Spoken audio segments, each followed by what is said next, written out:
Chapter 17. Ahithophel said to Absalom, "Let me choose 12,000 men, and I will set out in pursuit of David tonight. I will attack him while he is weary and discouraged, throw him into a panic, and all the people with him will scatter. I will strike down only the king, and bring all the people back to you. When everyone returns except the man you're looking for, all the people will be at peace." This proposal seemed right to Absalom and all the elders of Israel. Then Absalom said, "Summon Hushai the Archite also. Let's hear what he has to say as well." So Hushai came to Absalom, and Absalom told him, "Ahithophel offered this proposal. Should we carry out his proposal? If not, what do you say?" Hushai replied to Absalom, "The advice Ahithophel has given this time is not good." Hushai continued, "You know your father and his men. They are warriors and are desperate like a wild bear robbed of her cubs. Your father is an experienced soldier who won't spend the night with the people.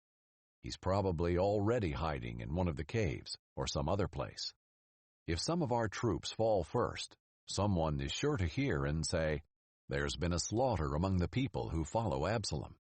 Then even a brave man with the heart of a lion will lose heart, because all Israel knows that your father and the valiant men with him are warriors.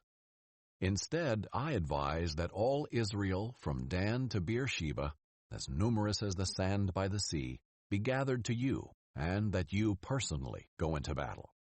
Then we will attack David wherever we find him, and we will descend on him like dew on the ground.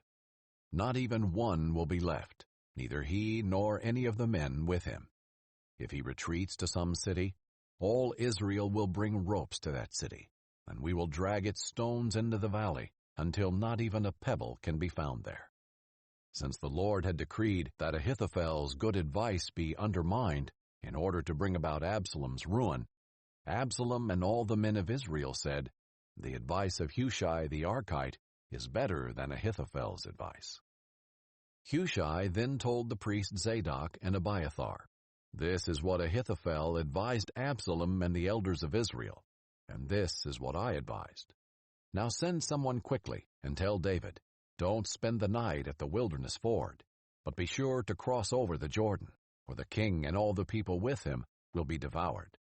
Jonathan and Ahimaaz were staying at Enrogel, where a servant girl would come and pass along information to them. They in turn would go and inform King David, because they dared not be seen entering the city. However, a young man did see them and informed Absalom. So the two left quickly and came to the house of a man in Bahurim. He had a well in his courtyard, and they climbed down into it. Then his wife took the cover, placed it over the mouth of the well, and scattered grain on it so nobody would know anything. Absalom's servants came to the woman at the house and asked, "Where are Ahimaaz and Jonathan?" "They passed by toward the water," the woman replied to them.